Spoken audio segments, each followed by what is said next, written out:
Butterfly Tree is the first feature film from writer-director Priscilla Cameron. It tells the story of Evelyn, an ex-burlesque dancer played by Melissa George, who bewitches a father and son, played by Ewan Leslie and Ed Oxenbould. The film has some magical realism in it, in the vein of Birdman, but I found myself wishing there was more of that. For example, the boy hovers when he first sees Melissa George's character at the window. Now Finn, the boy, has always related butterflies to his deceased mother, and therefore seeing her dancing in the window with these wings brings some confusing emotions to the surface. The film is definitely style over substance, and it dances on the line of whether or not Finn and Evelyn's relationship is appropriate. For example, there's a scene where she lets him feel her up at one point. And he definitely doesn't see her as a new mother figure because he keeps inappropriate photos of her. He also has a fantasy where he imagines lying nude next to her. She gives him a camera and he basically just spends the entire film taking photos of her. There's one moment where she jumps over him and he takes a photo upskirt at her as well. This weird adult-child relationship, though, can be justified, oddly. It's just that it can't be justified till the end of the film. There is a reason she's behaving the way she is.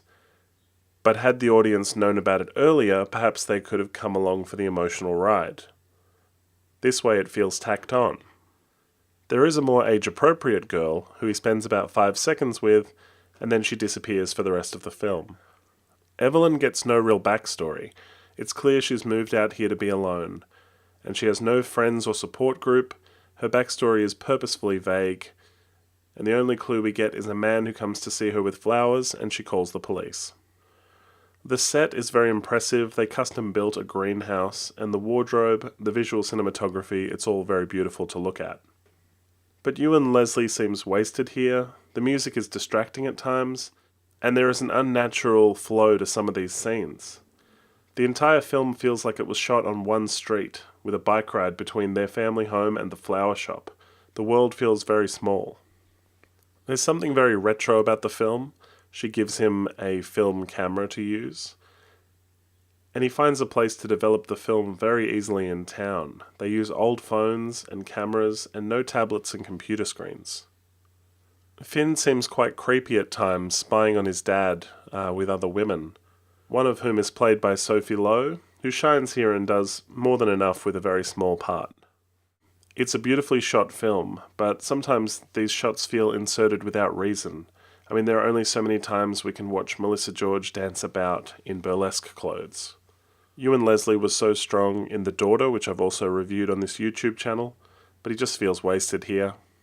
And the tone of the film feels off at the end. They bring us to this big emotional moment, and obviously the film is in memory of Patricia, who was somebody Priscilla Cameron knew. And so there's something real happening here and a story she wants to tell. But then there's a big dance scene over the credits, which changes the tone immediately. I think perhaps if we'd been told some of the story revelations earlier in the film, we could have understood the relationships a bit better, and perhaps it wouldn't have seemed so creepy, and maybe we would have gone along for the ride. But it's a beautiful film nonetheless, and cinematography is fantastic. Thanks for watching. If you like what you see, please hit the subscribe button. Like us on Facebook and follow us on Twitter. Check out our podcast at www.podmeifyoucan.com.